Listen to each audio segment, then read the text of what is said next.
C.H. Spurgeon preached this message on September 25, 1859, at the Music Hall of the Royal Surrey Gardens. It is entitled, A Divided Heart. The text is found in Hosea chapter 10 and verse 2. Their heart is divided. Now shall they be found faulty.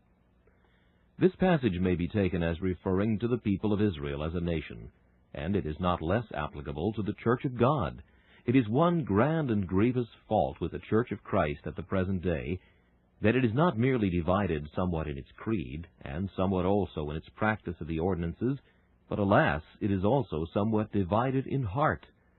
When the differences are of such a character that, as people of God, we can still love each other, and still unite in the common battle against the cause of evil, and in the common end of building up the church, then there is but little that is faulty. But when our doctrinal divisions grow to so great a head that we cease to cooperate, when our opinions upon mere ordinances become so acid towards each other that we can no longer extend the right hand of fellowship to those who differ from us, then indeed is the Church of God found faulty.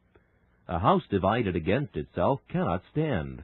Even Beelzebub with all his craft cannot stand when once his hosts are divided. If Beelzebub be divided against himself, even he must fall. And assuredly this must be the case with those who lack that craft which might tend to overcome disunion.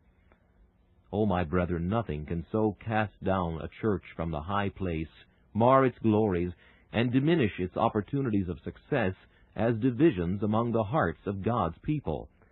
If we would grieve the Holy Spirit and cause him to be gone, if we would provoke the anger of the Most High and bring down trying providences on the churches, we have nothing to do but to be divided in our hearts, and all will be accomplished. If we wish that every vial may empty out its ill, and that every vessel may withhold its oil, we have but to cherish our bickerings till they become animosities. We have but to nurse our animosities till they become hatreds, and all the work will be fully completed. And if this be the case in the church at large, it is peculiarly true in those various sections of it which we now call apostolic churches. O my brethren, the smallest church in the world is potent for good when it hath but one heart and one soul, when pastor, elders, deacons, and members are bound together by a threefold cord that cannot be broken. Then are they mighty against every attack. But however great their numbers, however enormous their wealth, however splendid may be the talents with which they are gifted, they are powerless for good the moment that they become divided among themselves. Union is strength. Blessed is the army of the living God in that day when it goeth forth to battle with one mind, and when its soldiers, as with the tramp of one man, in undivided march, go onwards towards the attack. But a curse awaiteth the church which runneth hither and thither, and which, divided in itself, hath lost the mainstay of its strength, with which it should batter against the enemy. Division cuts our bowstrings, snaps our spears, hocks our horses, and burns our chariots in the fire. We are undone the moment the link of love is snapped. Let this perfect bond be once cut in twain, and we fall down, and our strength is departed. By union we live, and by disunion we expire. I intend, however, to take the text this morning specially with reference to our individual condition. We shall look at the separate individual heart of each man. If divisions in the great main body, if separation among the distinct classes of that body should each promote disasters, how much more disastrous must be a division in that better kingdom, the heart of man. If there be civil tumult in the town of man's soul, even when no enemy attacks its walls, it will be in a sufficiently dangerous position. If the Isle of Man be governed by two kings, then it is disorganized, and it will soon be destroyed. I address myself this morning to some of whom it can be said, their heart is divided, now shall they be found faulty. And thus shall I address you, first of all, noticing a fearful disease, secondly, its usual symptoms, thirdly, its sad effects, and fourthly, its future consequences. Observe, then, that our text describes a fearful disease. Their heart is divided. I have called it a fearful disease, and this will very readily appear if you observe, first of all, the seat of it. It affects a vital part. It is not merely a disease of the hand that reformation might cure. It is not merely a disease of the foot that restraint might sometimes mollify. It is not merely a disease of the eye which hath but to be couched to let the light stream in upon it. It is a disease of the vital region, of the heart, a disease in a part so vital that it affects the whole man. The utmost extremity of the frame suffers when once the heart becomes affected, and especially so affected as to be divided. There is no power, no passion, there is no motive, no principle which does not become vitiated when once the heart is diseased. Hence it is that Satan, who is always crafty, endeavors to strike at the heart. He will give you the hand, if you please. You may be honest. He will give you the eye, if you please. You shall be outwardly chaste. He will give you the foot, if you please. You shall appear to run in the way of righteousness. Only let him keep the heart. Only let him rule in the citadel, and he will be well content to give up all the rest. John Bunyan describes this as being one of the terms which old Diabolus was said to make with King Shaddai. "Oh," said he, "I will give up all the city of Mansoul, if thou wilt but permit me to live in the citadel of the heart." Surely there was but little in his terms and conditions. Aye, but give up everything else. If thou retainest the heart, thou retainest all, O fiend, for out of the heart are the issues of life. Thus the disease of our text is one that toucheth a vital part, a part which, if once affected, tends to vitiate the whole frame. But you will observe the disease here described not only deals with a vital part, but toucheth it after the most serious fashion. It does not simply say the heart palpitates. It doth not declare that the life floods that issue from it have become more shallow and less rapid, but it declares something worse than all these, namely, that the heart was cleft in twain and utterly divided.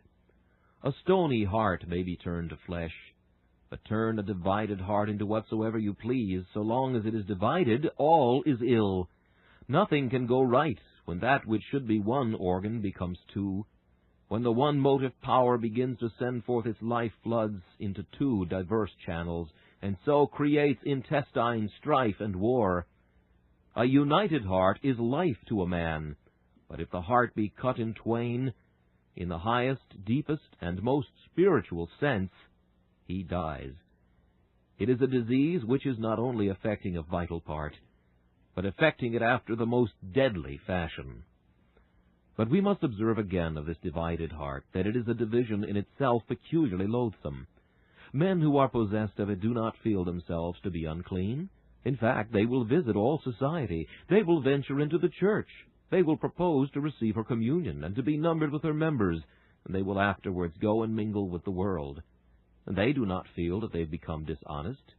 They think themselves fit to mingle with honest worldlings and with sincere Christians too. If a man had spots upon his countenance, or some disease that stared everyone else in the face as often as he was beheld, surely he would retire from society and endeavor to keep himself a recluse. But not so the man with a divided heart. He goes everywhere, utterly unconscious that his disease is of the most loathsome character. Shall I show you how it is so? Take the glass and look at the man's heart, and you will discern that it is loathsome, because Satan and sin reigns there. Although the man goes about and has sufficient ideas of what is right and what is wrong to be uneasy in his sin, yet has he such an intense love of all manner of iniquity that he allows the most loathsome demons to come and dwell in his heart. But his loathsomeness is worse than this, because all the while that he is really living in sin, he is a loathsome hypocrite, pretending that he is a child of God. Of all things in the world that stink in the nostrils of an honest man, hypocrisy is the worst. If thou be a worldling, be a worldling. If thou serve Satan, serve him. If Baal be God, serve him. But mask not thy service of self and sin by a pretended service of God. Appear to be what thou art. Tear off thy masks. The church was never meant to be a masquerade. Stand out in thy true colors. If thou preferrest Satan's shrine, say so, and let men know it. But if thou wilt serve God, serve him, and do it heartily, as knowing him who is a jealous God, and searcheth the hearts, and trieth the reins of the children of men. It is a terribly loathsome disease, this of a divided heart. If the man were but known, his disease is so loathsome that the most wicked men in the world would have nothing to do with him. I have known some instances of this. A man who pretended to be religious and regularly attended his place of worship is seen on one occasion entering into a ballroom of the very lowest class. He begins at once to plunge into its gaieties with the most evil intentions. He is at once observed. The right senses even of the wicked themselves are awakened. Kick that man downstairs is the unanimous verdict, and he receives it, and he deserved it right well. When a man has a divided heart, tries to do right and to do wrong, to serve God and to serve Satan at the same time, I say his disease is of so loathsome and degraded a character that the very worldling whose leprosy is on his brow despises, hates him, and avoids him. And yet again, not merely is the disease loathsome, but I must observe it is one always difficult to cure, because it is chronic. It is not an acute disease which brings pain and suffering and sorrow with it, but it is chronic. It has got into the very nature of the man. A divided heart. How are you to get at that? If it were a disease in any other part, the lancet might find it out, or some medicine might heal it. But what physician can join together a divided heart? What skillful surgeon can set together the disrupted members of a soul that has been divided between God and mammon?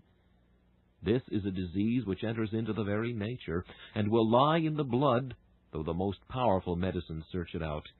This is a disease, in fact, which nothing but omnipotent grace can ever overcome. But he has no grace whose heart is divided between God and mammon. He is an enemy to God. He is an injury to the church. He is a despiser of God's word. He is a sheaf ripening for the harvest of eternal fire. His disease is deeply rooted within him, and if left alone, it will come to a most dreadful end. Its end is sure destruction. I must observe once more, and then I will leave this point of the disease, that according to the Hebrew of my text, the disease is a very difficult one to deal with, from the fact that it is a flattering disease. The text might be rendered, "Their heart flatters them. Now are they found faulty." There are many cunning flatterers in the world, but the most cunning is man's own heart. A man's own heart will flatter him even about his sins. A man is a grasping miser. His heart flatters him that he is only exercising proper business habits. A man, on the other hand, is extravagant, and spends the good gifts of God upon his own evil passions, and then his heart tells him that he is a liberal soul. The heart turns sweet into bitter, and bitter into sweet. It is so deceitful above all things, and so desperately wicked, that it has the impudence to put darkness for light, and light for darkness. Now, when a man has a divided heart, he generally flatters himself. "Well," says he, "it is true I drink too much, but then there is never a time that I refuse $1 towards a charity. It is true," says he, "I am certainly not what I should be in my moral character, but still, see how regularly I keep to my church or chapel. It is true," says he, "I don't now and then mind a trick or two in my trade, but I am always ready to help the poor." And so he imagines that he blots out an evil trait in his character with a good one, and thus flatters his heart. And see how self-contented and satisfied he is. The poor child of God is trying his own heart with the deepest possible anxiety. This man knows of no such thing. He is always fully assured that he is right.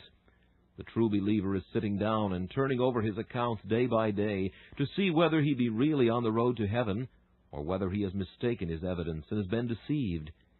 But this man, self-satisfied, bandages his own eyes and walks deliberately on, singing at every step, straight to his own destruction. I know of some such now. It will not suffice for me simply to state what their character is. Unless God the Holy Spirit should open their eyes, they will be sure not to know their own likeness, even though I should paint it to the very life, and put in every touch and stroke. Yet will they say, Ah, he could not refer to me. I am so good and so godly, there could have been no reference to me in anything that he said. Do you know a class of people that pull the most tremendously long faces, that always look so serious, that talk the English language with a kind of unctuous twang, that give a savory pronunciation to every word they utter? Beware of them. When a man wears all his religion in his face, he has generally but a very small stock in his heart. Those tradesmen that put such a great display in their windows frequently have very little behind. So with these professors. No one would know they were religious, so they label themselves, that you may not make a mistake. You would think they were worldlings, if it were not for their sanctimonious appearance. But by putting that on, they think to glide through the world with credit. I hope they are not imagining that they shall stand accepted before the bar of God and deceive the omniscient. Alas for them! Their heart is divided. This is no uncommon disease, despite its loathsomeness and its terrible fatality. Rife is it in this day. Tens of thousands of Englishmen, who are reckoned good and honorable, are afflicted with it. Their whole head is sick, and their whole heart faint from the fact that their heart is divided. They lack the courage to be thoroughgoing sinners, and they have not sincerity enough to be truly devoted people of God. Having thus described the disease, I proceed to notice its usual symptoms. When a man's heart is divided, one of the most frequent symptoms is formality in his religious worship. You know some men, perhaps, who are very stringent believers of a certain form of doctrine and very great admirers of a certain shape of church rule and government. You will observe them utterly despising and abhorring and hating all who differ from their predilections. Albeit the difference be but as a jot or a tittle, they will stand up and fight for every rubric, defend every old rusty nail in the church door, and think every syllable in their peculiar creed should be accepted without challenge. As it was in the beginning, so must it be now, and so must it ever be even unto the end. Now it is an observation which your experience will probably warrant, as mine certainly does, that mostly these people stand up so fiercely for the form, because lacking the power, that is all they have to boast of. They have no faith, though they have a creed. They have no life within, and they supply its place with outward ceremony. What wonder, therefore, that they fiercely defend that? The man who knows how precious the life of godliness is, the man who understands its vitality, its deep-seated, deeply rooted heart power, he also loves the form, but not as he loves the spirit. He approves the letter, but he likes the pith and the marrow better. He is apt, perhaps, to think less of forms than he should do, for he will mingle first with one body of sincere Christians, and then with another, and he will say, "If I can enjoy my Master's presence, it is but little matter to me where I am found. If I can but find the name of Christ extolled, and his simple gospel preached, this is all I desire." Not so the man whose heart is divided, who has no soul in godliness. He is bigoted to the extreme, and, well, I repeat it, he may be. Poor man! All he has is the empty shell. What wonder, therefore, that he should be ready to fight for it? You will notice many persons punctilious with regard even to the form of our own simple worship. They will have it that there must always be observed not simply reverent behavior in the house of God, but something more than mere reverence. There must be an abject, slavish, tyrannical fear upon the hearts of all who are gathered. They will have it that every jot and tittle of our worship must always be conducted with a certain traditional decorum. Now these people, as frequently as not, know nothing whatever of the power of godliness, and only contend for these little shells, because they have not the kernel. They fight for the surface, albeit they have never discovered the deep that coucheth beneath. They know not the precious ores that lie in the rich mines of the gospel, and therefore the surface, covered though it be with weeds and thistles, is quite enough for them. Formality in religion is very often a trait in the character of a man who has a divided heart. But this perhaps is not the most prominent symptom. Another mark in such a man's character is his inconsistency. You must not see him always, if you would have a good opinion of him. You must be guarded as to the days on which you call upon him. Call upon him on a Sunday, and you will find him like a saint. Don't call upon him on the Saturday night. You might perhaps find him very much like the worst of sinners. Oh, of all the men in the world whom I fear most for, because I know their dangerous and deceitful position, they are those among you who try with all your might to follow the church, and yet follow the world. You can come up and sing the sacred hymns of Zion one evening, and another time you can go to your haunts and sing a profane and lascivious song. You can drink one day at the table of the Lord, and another day at the table of devils.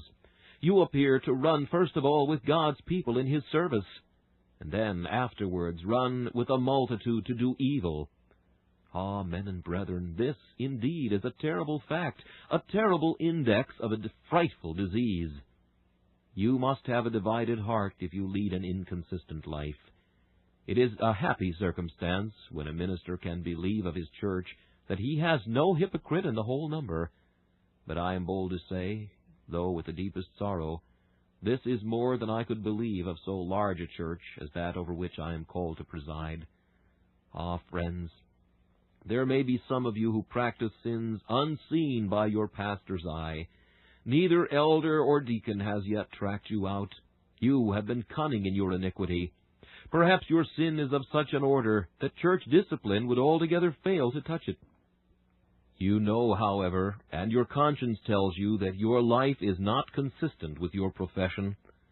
I adjure you by the living God, as you and I must stand at the last great day, face to face at His tremendous bar, either give up your profession or be true to it. Cease to be called a Christian, or else be a Christian in truth. Seek more grace, that you may live up to the example of your Master. Or else I entreat of you, and do it honestly, and if you would take me at my word, I would rejoice that you had done so. Renounce your membership, and no longer make a profession of godliness. An inconsistent life, I say, is a sure token of a divided heart. And again I must observe there is another token of a divided heart, namely, variableness in object. I might depict a character which you have met with often in your life. A man who attends a public meeting upon some religious matter is seized with a sudden enthusiasm to do good. If he will not be a missionary to the heathen himself, yet he will undertake to devote of his substance to the cause, and for the next week there is nothing on his tongue but the missionary enterprise. A little while after he attends some political meeting, and now there is nothing before him but the reformation of politics. Another week, and he is called to attend some sanitary commission, and now there is nothing wanted but proper drainage. Religion, politics, social economy, each in its turn, and everything else, must give place to the last topic which has engrossed his attention. These men run first in one direction, then in another. Their religion is all spasmodic. They are taken with it as men are taken with an ague. They shake by fits, and anon they are calm. They are sometimes hot and feverish, and anon they are chilly and cold. They take up their religion, and then they lay it down again. What does this prove concerning them? But that they have a divided heart, and they are in the sight of God diseased, loathsome persons, who shall never see His face with joy.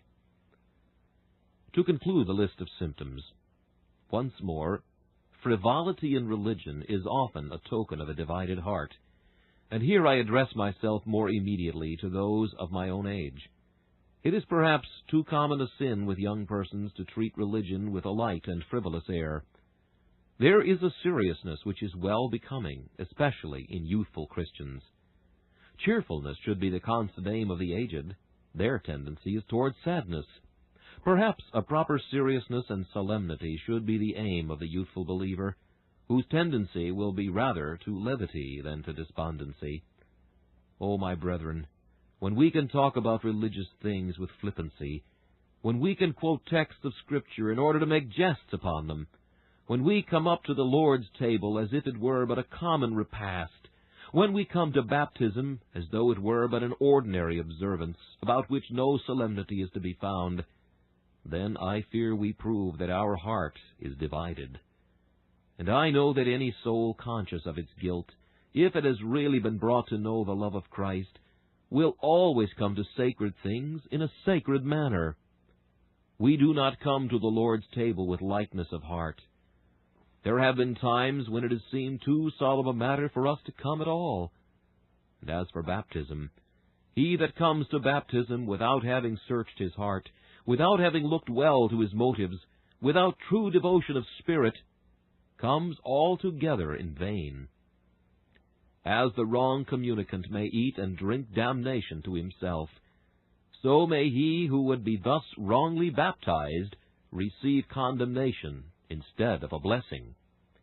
Frivolity of spirit is often a sign of a divided heart. This brings us to the third point, the sad effects of a divided heart. When a man's heart is divided, he is at once everything that is bad. With regard to himself, he is an unhappy man. Who can be happy while he has rival powers within his own breast? The soul must find a nest for itself, or else it cannot find rest. The bird that would seek to rest upon two twigs would never have peace, and the soul that endeavors to find two resting places, first the world and then the Savior, will never have any joy or comfort. A united heart is a happy heart. Hence David says, "Unite my heart to fear thy name." They that give themselves wholly to God are a blessed people, for they find that the ways of religion are ways of pleasantness, and all her paths are peace. Men who are neither this nor that, neither one thing nor another, are always uneasy and miserable. The fear of discovery and the consciousness of being wrong conspire together to agitate the soul and make it full of unease, disease, and restlessness of spirit. Such a man is unhappy in himself. He is in the next place useless in the church. Of what good is such a man to us? We cannot put him in the pulpit to propound the gospel that he does not practice. We cannot put him in the deaconship to serve the church which his life would ruin. We cannot commit to his charge the spiritual matters of the church in the eldership, because we discern that, not being spiritual himself, he is not to be entrusted with them. In no respect is he of any good to us. Reprobate silver shall men call them. His name may be in the church book, but it had better be taken away. He may sit among us and give us his contribution, but we should be better without it, and without him than with either, though he should double his talent and treble his contributions. We know that no man who is not united in his heart vitally and entirely to Christ can ever be of the slightest service to the church of God. But not only this, he is a man dangerous to the world. Such a man is like a leper going abroad in the midst of healthy people. He spreads the disease. The drunkard is a leper set apart by himself. He doth but little harm comparatively, for he, in his drunkenness, is like the leper when he's driven out from society. His very drunkenness cries out, "Unclean, unclean, unclean!" But this man is a professor of religion, and therefore tolerated. He says he is a Christian, and therefore he is admitted into all society, and yet he is inwardly full of rottenness and deception. Though outwardly whitewashed like a sepulchre, he is more dangerous to the world, I say, than the most vicious of men. Tie him up, let him not go loose, build a prison for him. But what am I saying? If you would build a prison for hypocrites, all London would not suffice for ground for the prisons.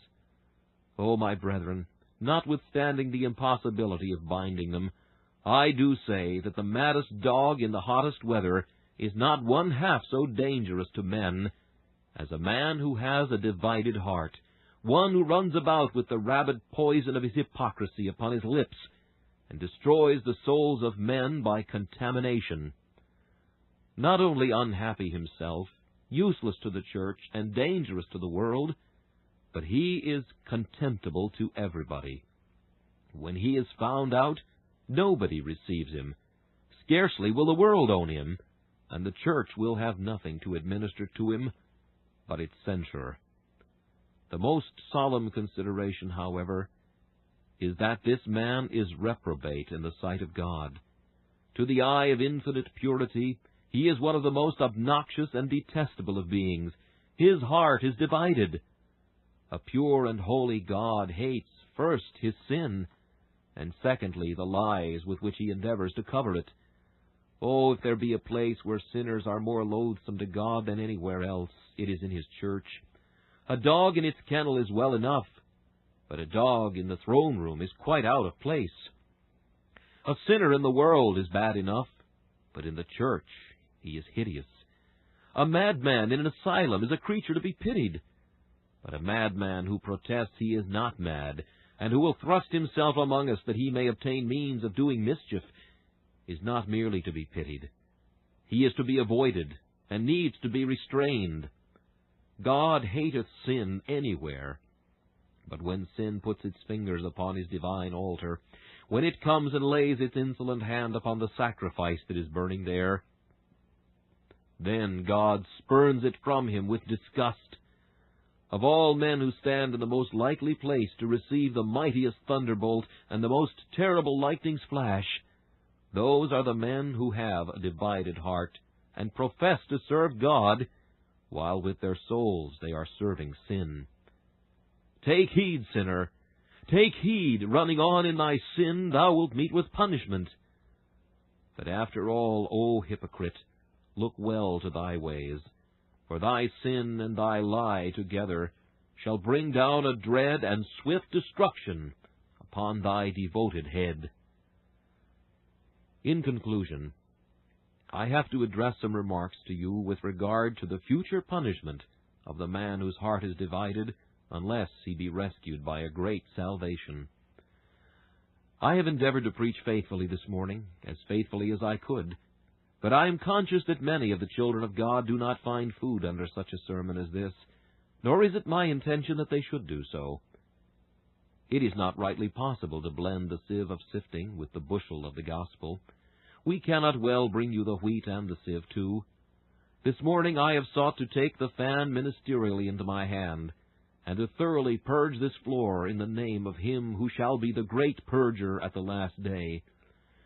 We all need it, whether we know it or not.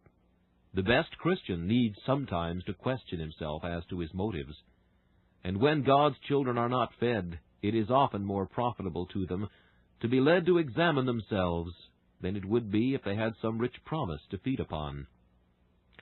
My hearers, out of so vast a number this morning, are there none among you with divided hearts? Is it possible that this whole congregation is made up of sincere Christians, truly enlightened, called, and saved? Is there not one man who, mistaking his place, has put himself among the sheep when he should have been among the goats? Is there not one man here who, without making a mistake, has dared impudently to thrust himself into the number of God's priests, when he really is a worshipper of Baal? Let me then, in the last place, that I may with faithfulness discharge my mission, describe the terrible condition of the hypocrite when God shall come to judge the world. He comes with brazen face. He comes in the midst of the congregation of the righteous. The mandate has gone from the throne. Gather out first the tares. He hears the mandate, and his cheek paled not. His impudence continues with him even now. He would still knock at the door and say, Lord, Lord, open to me. The dividing angel flies. Terror is on the face of the wicked, as on the left the tares are bound in bundles to burn. Imagine, however, the still greater consternation of this individual, who, standing in the midst of ministers, saints, and apostles, suddenly finds himself about to be gleaned from them. With a tremendous swoop, like an eagle descending from its lofty height, the death angel bears upon him, snatches him away, and claims him as his own. Thou art, says the black angel, thou art a tare. Thou hast grown side by side with the wheat, but that has not changed thy nature. The dew that falls upon the wheat has fallen upon thee. The sun which shone upon it thou hast enjoyed also. But thou art still a tare, and thy doom remaineth the same. Thou shalt be bound up with the rest in bundles to be burned. O hearer, what must be his consternation, when with mighty hand that angel plucks him up by the roots, carries him away, and he that thought himself a saint is bound up with sinners for destruction. And now imagine the reception that he meets. He is brought into the midst of the wicked who once with Pharisaic tongue he had reproved. Here he comes, say they, the man who instructed us, the good man who taught us to do better. Here he comes himself, found out at last to be no better than those whom he despised. Then imagine, if you dare, the inner dungeon, the reserved seats of that fiery abode, and the heaviest chain of despair. Imagine, I say, if you can, the terrible destruction, terrible beyond every other, which shall overwhelm the man who in this world deceived the church and dishonored God, but who is now detected to his shame. Common sinners have the common prison, but this man shall be thrust into the inner prison and made fast in the stocks of despair. Tremble, professors, tremble, you who are half and half religious men. Tremble, you who pretend to fear God, but like the Samaritans worship your idols also. Oh, tremble now, lest your trembling should come upon you in a day when you are not aware of it, when you shall long for the rocks to hide and for the mountains to cover you, but shall be without a shelter in the day of the fierce anger of the God of the whole earth. And now, I cannot send you away without preaching the gospel for a moment or two. I have perhaps one here who is saying, "Sir, my heart is not only divided, but it is broken." Ah, there's a great deal of difference between a divided heart and a broken heart. The divided heart is cut in twain. The broken heart is broken in pieces, all asunder, and yet it is not divided. It is all in pieces in one sense as to its proud hope, and it is melted in another sense as to its earnest longing that it may be saved. Poor broken heart, I was not rebuking thee. Art thou desirous this morning to have thy sins put away? Then from the bottom of thy poor broken heart cry today, "Lord, save me from hypocrisy. Whatever I may be, do not permit me to think I am one of thine, if I am not." Are you breathing out this prayer to God? "Lord, make me truly thine. Put me among thy children. Let me call thee my Father, and not turn away from thee. Give me a new heart and a right spirit. O wash me in the blood of Christ, and make me clean. Make me what thou wouldst have me be, and I will praise thee forever." Remember, my dear hearer, if that is the desire of thy heart, thou art this day bidden to believe that Christ is able to save thee, and willing to save thee, and waiting to be gracious unto thee, and more ready to bestow mercy than thou art to receive it. Therefore thou art commanded to trust him, for all thy sins have been punished on him as thy surety, and for the sake of Christ, God is willing now to receive thee, now to bless thee. Come, close with him this morning. Lift thine eye to him that did die upon the tree. Put thy trust in him who is my Redeemer, and thy Redeemer too. Let the blood which flows from his side be received into thy heart. Open thy poor wounds, and say, "My Master, heal these wounds for me. O Jesus, I know no other trust. If thou wilt save me, I will know no other love. My heart is undivided in its love. It looks to thee alone. It shall be soon undivided in its gratitude. I will praise thee, and thee alone." Poor broken-hearted penitent, I said not ill when I contradicted myself by saying, "Though thy heart be broken, it is not divided." Bring it just as it is, and say, "Lord, receive me through the blood of Christ, and let me be thine now, and thine forever, through Jesus." Amen. This message, "A Divided Heart," was preached by Charles Haddon Spurgeon on September 25th, 1859. This is Charles Kelsch inviting you to join me again for another message from the Prince of Preachers,